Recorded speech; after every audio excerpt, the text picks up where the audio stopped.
through crosses, through window frames. Paranoia roams where the shadows reign. Oh, at that time of the night. At that time of the night, your senses tangled in some new perfume. Criticism triggers off a loaded room. Oh, at that time of the night. So if you ask me, how do I feel inside?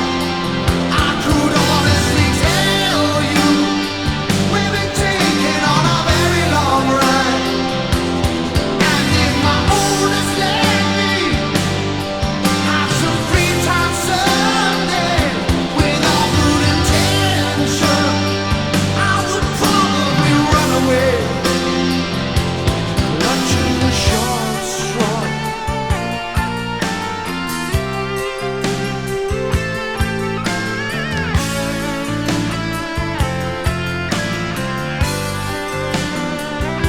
At that time of the night, when questions rally in an open mind, summon all your answers with a nice cute chime. Oh, at that time of the night. At that time of the night, pretend you're off the hook with a telephone.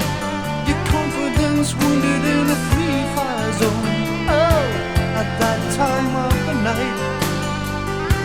So if you ask me, where do I go from here? My next destination even isn't really that clear. So if you join me and get on your knees and pray, I'll show you salvation. We'll take the alternative way, clutching the short straw.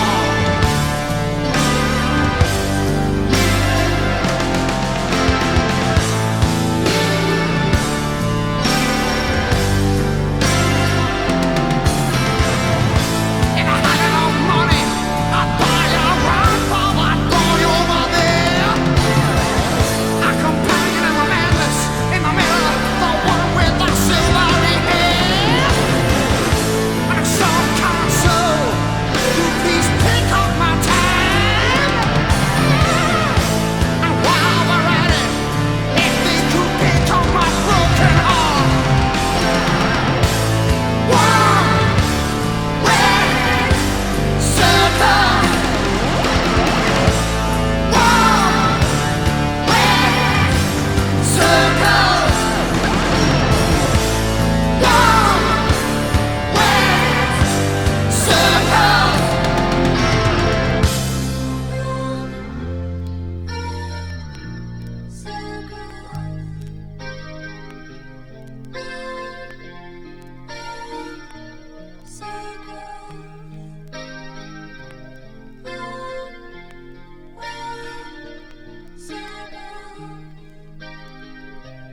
One red circle.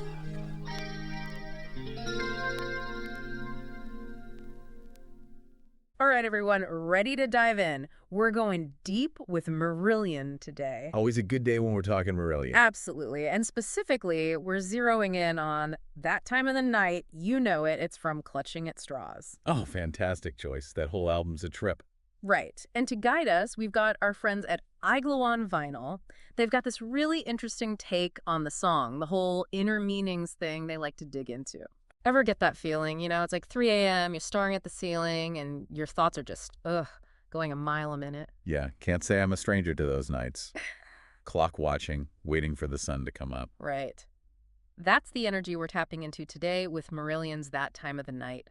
This song doesn't just touch on those late night anxieties. It, dives headfirst into them. Never just about the literal time of night, is it? There's always something deeper going on. And that's what has me hooked on on Vinyl's whole approach here. Those inner meanings, what do they hear beneath the surface?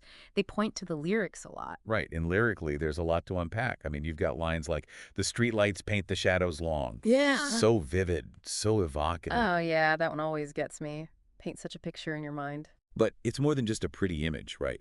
You get this feeling of paranoia, of being watched almost. which, when you think about the overall vibe of Clutching at Straws, it totally tracks. It's like that unease just seeps into everything. And the music doesn't let you off the hook either. Yeah. Those keyboards, man, every time they kick in, it's like chills. You said it. It's like stepping into some dark film noir. Eerie, atmospheric, almost unsettling, but like in the best way possible. Exactly. It's like the music itself is another layer of storytelling, echoing these darker emotions in the lyrics. And that's what's so cool about Marillion, right? They're masters of that interplay between music and lyrics. It's what makes them so immersive. It's true, and you really appreciate it when you start paying attention to those details. Suddenly, it's not just a song, it's an experience. Totally. For those who might not know Marillion's deal so much, they were like the kings of neo-progressive rock back in the day. Yeah. Super intricate music, poetic lyrics, whole theatrical stage presence. Exactly. Big time. So picture it, 1987, the band's on top of the world. But even with all that success, things weren't exactly peachy. Relentless touring, band drama, the pressures of fame, it was taking its toll. Yeah, you can kind of feel that in the air when you listen to the album from that year, Clutching at Straws. Oh, for sure. I mean, Clutching at Straws, come on. Talk about a mood. Talk about relatable. We've all been there, grasping for answers, feeling kind of lost. Totally. Lost in the shuffle. And that time of the night, like I said, it just nails that feeling. Fish has actually said that the song was inspired by a real sleepless night he had. Eerie moonlight, racing thoughts, almost like a sense of paranoia, he said. It's wild because, he called these lyrics his resignation statement once. Mhm. And it really wasn't him just singing about restless nights. He was feeling trapped by all of it. By the success, even. Which is kind of ironic when you think about it. Most people would kill to achieve that level of success. And here he was, longing for something else. It adds a whole other weight to it all when you realize it's not just some made-up character. This was Fish pouring his heart out. For sure. It's like that flip side of the coin that nobody really talks about. What happens when you get everything you thought you ever wanted and you find out it's not what you needed? It really makes you think about all the things these artists go through behind the curtain. Absolutely. The sacrifices, the compromises, all that. And then there's this music review we found that adds another layer to it all.